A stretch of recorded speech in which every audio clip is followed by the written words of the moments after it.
My 7-year-old daughter stood in front of a crowded table, dressed in the sparkly gold dress she picked out herself. Her little fingers were a small gift box.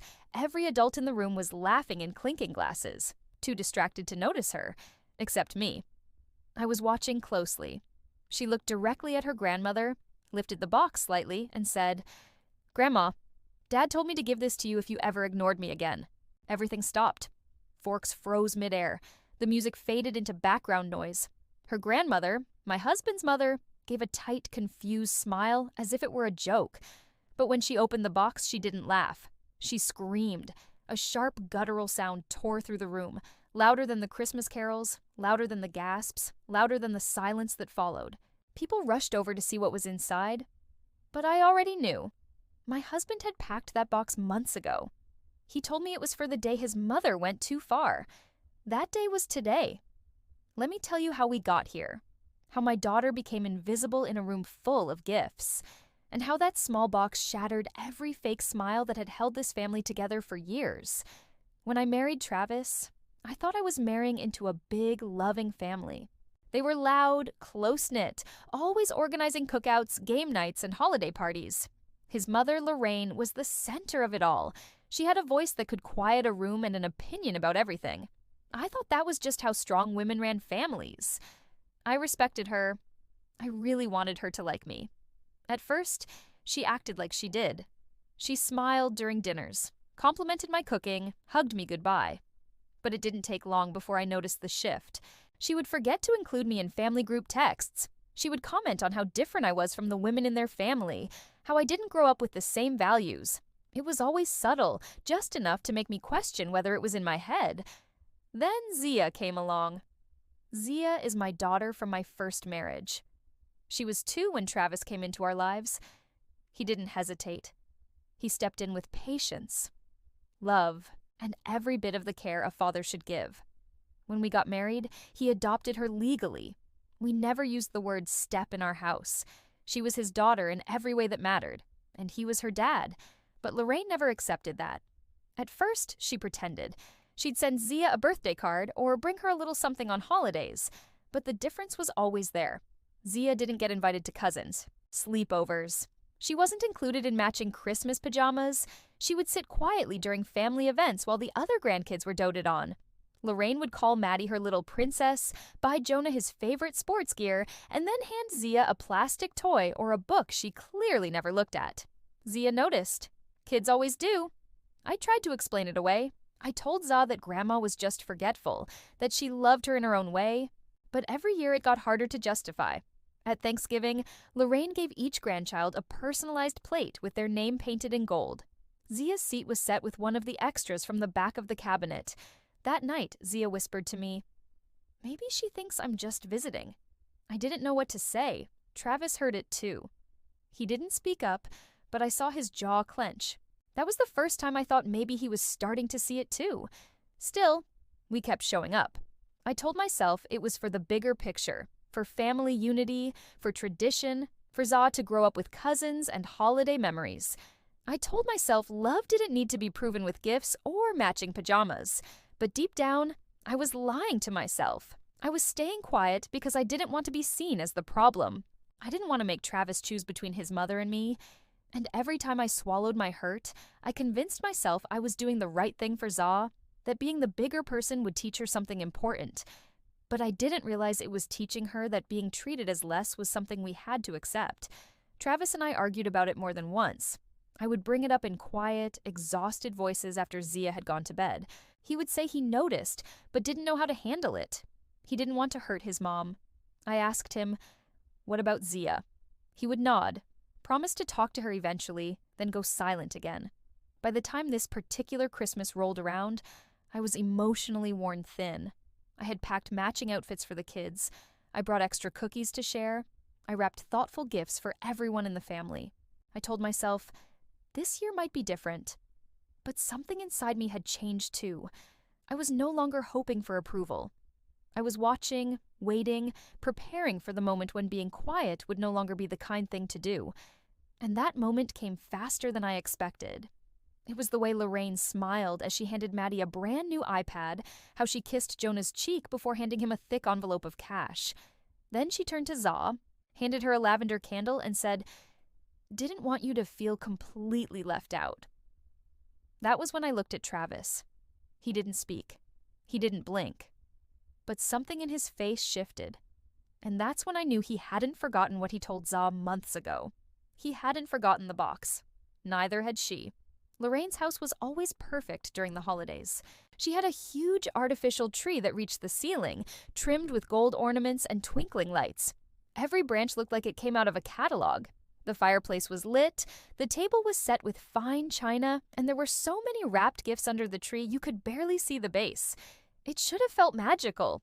But as soon as we walked in, I felt my stomach tighten. Zia walked in ahead of me, her curls bouncing with each step, wearing the gold dress she picked out herself. She clutched a small wrapped gift in her hands, the one she had made for Lorraine in art class, a painted wooden trinket box with little glued-on rhinestones. She had written Grandma in crooked glitter letters across the lid. She was so proud of it. Lorraine barely looked at her when we said hello. She hugged Maddie and Jonah right away, laughing loudly and saying how big they were getting. She handed Maddie a velvet pouch and winked. "Don't open it yet," she said, smiling. Then she turned to Za and said, "Hi, sweetie. You look festive." She glanced down at the gift in Za's hand, took it without really looking, and set it on a side table like it was a napkin someone handed her by mistake. Zia didn't say anything. She looked at me for a moment, then took a seat on the couch next to Maddie. The kids chatted and played while the adults made small talk. I sat at the edge of it all, watching my daughter shrink slowly into the background of her own family. After dinner, it was time for gifts. Lorraine always made a production out of it. She sat in her armchair and handed them out one by one, calling each child up like they were royalty. Jonah was first. He opened an envelope stuffed with cash. Everyone clapped. Maddie went next. She opened a new iPad and a matching bracelet set made of real silver and crystals. She hugged Lorraine so hard the iPad nearly slipped from her hands. Then Lorraine called Za's name. There was a long pause before she held up a small gift bag and said, "This is for you, sweetheart. I didn't want you to feel completely left out." Zia stood up quietly, walked over, and took the bag. Inside was a lavender-scented candle in a plain glass jar. There was a tag attached that read to Travis's girl. That was it. No envelope, no toy, no sparkle, just a candle and a tag that felt like a knife. I looked at Travis. He was staring at the floor, his fingers laced tightly together, jaw tight. He didn't say a word. Za sat down next to me, resting the candle in her lap. She didn't cry. She didn't frown, but I could see her pulling inward, slowly closing off. The kind of quiet that stays with a child long after the day ends. Lorraine moved on as if nothing had happened. She handed out more gifts. Everyone laughed, ate dessert, toasted with champagne, but I wasn't really hearing any of it. I couldn't take my eyes off Za. She stayed polite, Lorraine with a soft "thank you" when asked, and pretended to be interested in the bracelet Maddie was showing off. Later in the kitchen, I confronted Travis. "You need to say something," I whispered. "She called your daughter Travis's girl like she's a guest here." He didn't answer right away. Then he said, "I told Za to give her the box if this ever happened again. I told her she could decide when it was time." I stared at him. "You're serious?" He nodded. "She remembers." Back in the car on the way home, Zia sat quietly in the back seat holding her candle. Her voice was small when she asked, "Is Grandma mad at me?" I turned around and reached for her hand, but Travis spoke first. "No, sweetheart," he said. "Grandma just forgot something important. But I think she's about to remember." Zia looked down at the box in her lap, the one Travis had given her months ago, wrapped in simple red paper. She nodded once and said, "Then I want to give it to her tomorrow." That's when I knew this wasn't just another ignored moment we were going to brush off. This wasn't going to be one more lesson in patience or polite silence. Something was shifting. My daughter wasn't going to stay invisible. Not anymore. When we got home that night, I helped Zia out of the car while Travis grabbed the leftover cookies from the back seat. She clutched the candle in one hand and the small box in the other, both wrapped like fragile memories. I could tell she was holding in more than just the weight of her things. She was quiet, but her face held something calm and steady, like she'd already made up her mind. I asked if she wanted to take a bath or watch a movie before bed. She said no. She just wanted to get ready for tomorrow. I paused. What's tomorrow? She looked at me like I should know. Brunch at Grandma's. I'm giving her the box. That was the first time I felt my breath catch in my chest. Not from fear, but from the simple certainty in her voice. There was no hesitation, no questions, just a decision made by a 7-year-old who had finally seen enough. Travis came into the room as I was brushing Za's hair. She looked up at him and asked, "Can I still give it to her?" He nodded. "It's your choice, Za. I told you that from the beginning." She smiled, but it wasn't the usual bubbly grin she gave when we promised her ice cream or told her we were going to the zoo. It was smaller, more focused, like she understood the weight of what she was carrying, like she knew what it meant to be heard. After she went to bed, I finally asked Travis what exactly he had written in that box. He sat down across from me at the kitchen table and looked exhausted, like he had been holding in a storm for too long. "A few months ago, I was watching her play with Maddie during Jonah's birthday party," he said. "They were all in the backyard. Lorraine called the kids in for cake. Maddie and Jonah got slices with extra frosting and sprinkles. Zia got the end piece. No decoration, no candle, nothing." I remembered that day. I had tried to tell myself it wasn't intentional. "She came up to me and asked if she was someone's cousin too," he continued. "That night, I sat down and wrote a letter. I printed the adoption papers again. I packed the box. I told Za she could give it to my mom if she ever made her feel like she didn't belong again." My throat tightened, and you never told me. "I didn't want to make it a fight," he said. "I didn't want to drag you into another argument about my family. But I needed Za to know I saw it. I needed her to feel like she had something to stand on. I had spent years hoping Travis would speak up, years waiting for him to draw a line. And here he was, having quietly drawn it, not with shouting or confrontation, but by handing his daughter the power to say enough. The next morning, Za got ready like it was picture day at school. She asked if she could wear her sparkly gold dress again. She wanted to redo her curls. She chose the same glittery headband she wore the day Travis signed the adoption papers. She didn't say it was for luck. She didn't need to. I knew. In the car, she held the red box on her lap with both hands. No fidgeting, no second thoughts. When we arrived at Lorraine's house, everything looked the same. The same wreath on the door, the same smell of cinnamon and ham, the same polite greetings and hollow compliments. But something felt different this time. Not in the room, just in us. We were no longer visitors trying to fit in. We were a family walking in with our truth. Zia sat quietly during brunch. She didn't touch her plate much. Lorraine complimented Maddie's dress 3 times. She didn't mention Zia's once. When everyone had finished eating and started passing around desserts, Zia stood up. No one noticed at first. Then she walked to the head of the table right where Lorraine sat with her wine glass and placed the box in front of her. "Grandma," she said clearly, "Dad told me to give this to you if you ever ignored me again." The room went still.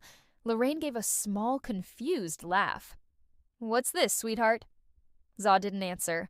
She stepped back and sat down. Travis reached for my hand under the table and held it tight. The box was still closed, but not for long. Lorraine picked up the box like it was a prank. She turned it over in her hands, raised an eyebrow, and gave a half laugh that didn't match the silence spreading across the table. Everyone was watching now. Travis's sister looked confused. Maddie stared. Jonah kept eating a cookie, not understanding what was happening.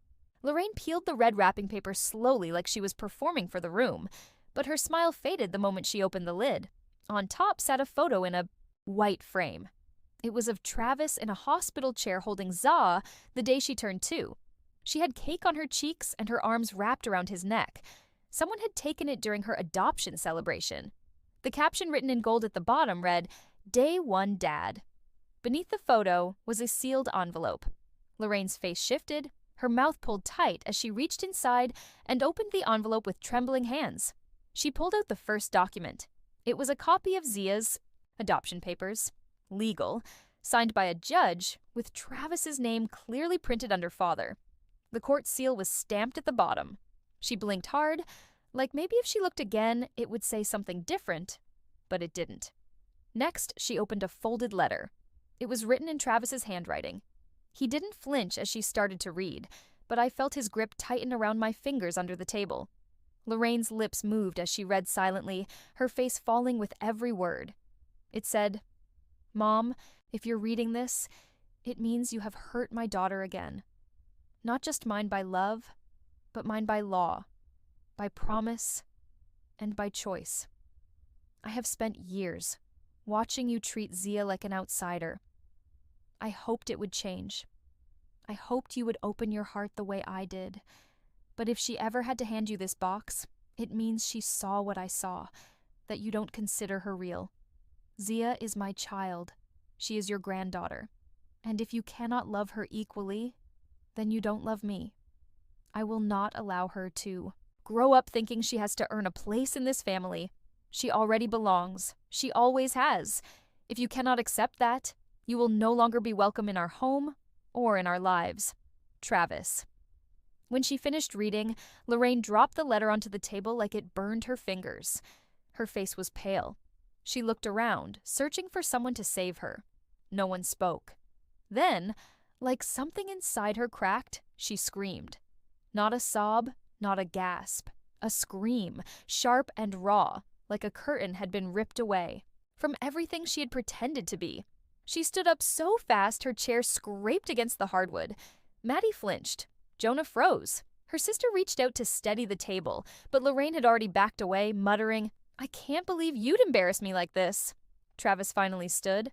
"We didn't embarrass you," he said. "You did that all by yourself." Lorraine pointed at me. "This is her doing? This girl turned you against your own mother." I stood too. I didn't raise my voice. I didn't need to. "No," I said. "Zia gave you a gift. She gave you the chance to see her. You chose not to." For a moment, all you could hear was the sound of the fireplace crackling. Zia sat quietly, watching, not scared, not confused, just watching the truth unfold. Travis turned to her and held out his hand. "Ready to go?" She nodded and stood up. I grabbed our coats and helped her into hers. No one stopped us. No one said goodbye. We walked out together, me, my husband, and our daughter, leaving behind the house filled with decorations, perfect centerpieces, and empty approval. In the car, Zia buckled her seatbelt and looked straight ahead. She didn't say anything right away. Then softly she asked, "Do you think she read the whole letter?" Travis looked at her in the rearview mirror and said, "Every single word." Zia smiled. Not big, not dramatic, just enough to tell me that something inside her had settled. Not because Lorraine had changed, but because she didn't need her to anymore. We didn't go back to Lorraine's house after that day. No more birthday parties, no more forced holidays, no more pretending. There were no angry follow-up texts or emotional phone calls, just silence. She didn't reach out, and we didn't chase her. For once, there was peace. At first I thought Za might ask about her. I expected questions, maybe some sadness. But what I saw instead was a quiet freedom. She stopped watching the door during family events. She stopped asking why she didn't get the same presents or why her name was left off the group crafts. She stopped measuring her worth by someone else's treatment. Something had shifted. One afternoon, a week after Christmas, a small padded envelope arrived in the mail. It was addressed to Za.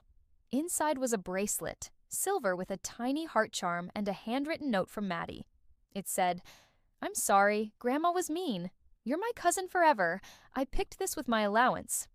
Zia read the note twice, then slid the bracelet on her wrist. She didn't ask if she could wear it every day. She just did. That single act meant more to her than a dozen expensive gifts ever could. It reminded me that children don't need perfection. They just need to feel chosen. They need to know someone sees them, hears them, and believes they matter. As for Travis, something changed in him too. For years, he had carried the guilt of standing between his mother and his daughter. He had tried to bridge two worlds that would never truly meet. But after that brunch, I saw something different in his eyes. Not just resolve, but relief. He had made his choice. He chose Zia without apology, without conditions, and without regret. One night, I found him sitting on the edge of her bed while she slept, just watching her breathe. He looked up at me and said, "I should have done it sooner." "You did it exactly when she needed you to," I told him. We started making new traditions. Smaller ones, slower, more intentional. Zia helped us decorate cookies for neighbors. We built pillow forts and watched movies in pajamas. We didn't try to replace what was lost. We just focused on building what was real. People talk about cutting off toxic family like it's easy, like it's a clean line you draw and move on. It's not. It hurts, even when it's necessary, even when you're right. But what hurts more is watching your child shrink to make room for someone else's comfort. I won't do that again. I won't ask my daughter to keep accepting less just because someone else refuses to give more. That day at Lorraine's table wasn't about drama or revenge. It wasn't about making a scene. It was about Za taking her space in a room where she had always been treated like a guest. It was about her saying, "I belong here," even when someone tried to make her feel like she didn't. And it was about us, her parents, finally standing behind her with more than just words. Zia never talks about the box anymore. She doesn't need to. But I kept it. It's in a drawer in my bedroom right next to her first baby shoes and the hospital bracelet from the day she was born. I keep it not because I want to remember the pain, but because I want to remember the strength it took to face it. The strength in her voice, the quiet power in her choice. She's only 7, but she taught me something I'll carry forever. Family is not who makes the biggest show of loving you when people are watching. It's not who shares your last name or your blood type. Family is who shows up when it matters, who protects you when it's hard, who makes you feel safe when the rest of the world makes you feel small. Zia has that now, not because someone gave it to her, but because she claimed it for herself. And in doing that, she gave it to us too. If this story moved you, if it reminded you of someone you're fighting for or someone you finally stood up to, then take a second to like this video. Share it with someone who needs to hear they're not alone. Leave a comment below. I read every single one, and your stories matter here. And if you want more true stories about real moments that change everything, subscribe to the channel and turn on notifications. There's more to come, because sometimes the smallest voices carry the loudest truth.